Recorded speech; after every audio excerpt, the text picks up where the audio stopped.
जितेंद्र आव्हाडांच्या पत्नी ऋता आव्हाड यांनी एक मोठा वाद ओढून घेतलाय। दहशतवादी ओसामा बिन लादेन याची माजी राष्ट्रपती एपीजे अब्दुल कलाम यांच्याशी तुलना केली आहे।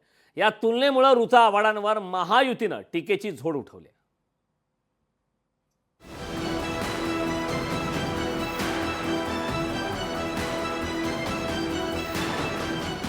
जिस तरह से एपीजे अब्दुल कलाम साहब बने उससे उसी तरीके से ओसामा बिन लादेन एक टेररिस्ट बना, लेकिन क्यों बना? वो समाज ने बनाया, वो छीड़ के बनाए। वादग्रस्त वक्तव्यांसाठी प्रसिद्ध असलेल्या जितेंद्र आव्हाड यांच्या पत्नी ऋता आव्हाड याही त्यांच्या वादग्रस्त वक्तव्यानं वादात सापडल्यात। ऋता आव्हाडांनी मुंब्र्यात एका भाषणादरम्यान माजी राष्ट्रपती एपीजे अब्दुल कलाम आणि दहशतवादी ओसामा बिन लादेन यांची तुलना केली। या तुलनेचे तीव्र पडसाद उमटले। ऋता आव्हाड यांच्यावर देशद्रोहाचा गुन्हा दाखल करण्याची मागणी राष्ट्रवादीचे नेते आनंद पराजंपेंनी केली। या दोघांचं जी काय तुलना सौ ऋताताई जितेंद्र आव्हाड यांनी केली याची राष्ट्रवादी काँग्रेस पक्षातर्फे आम्ही तीव्र शब्दात निषेध करतो।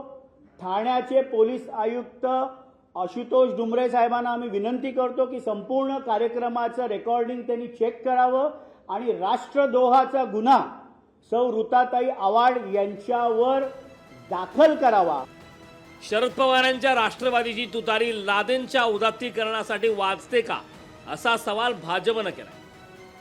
खरं तर त्यांची विचारसरणीच दाखवते, म्हणजे त्यांनी नेहमीच या सगळ्या गोष्टींचं उदात्तीकरण केलेलं आहे आणि खरं तर या संदर्भातलं उत्तर हे माननीय पवार साहेबांनी, सुप्रिया सुळेंनी या संदर्भातलं उत्तर द्यावं की त्यांची ही जी भूमिका आहे ही त्यांनाही मान्य आहे का। ऋता आव्हाडांनी वादग्रस्त तुलनेनंतर सारवासारव केलाय। कलाम आणि लादेनची तुलना करण्याचा हेतू नव्हता, असं स्पष्टीकरण ऋता आव्हाडांनी दिलं। हल्लीची पिढी वाचन अजिबात नाही करत। मग मी त्यांना सांगत होते की तुमचं जे मोबाईलचं जे फेटिश आहे, जे मोबाईलचं जे तुम्हाला वेड लागलंय, ते जर बाजूला करायचं असेल तर तुम्ही वाचा, लोकांना वाचा, त्यांचं चरित्र वाचा। आणि ह्याच्या आधी मी एपीजे अब्दुल कलामांचं विंग्स ऑफ फायर त्यांना वाचायला सांगितलं होतं।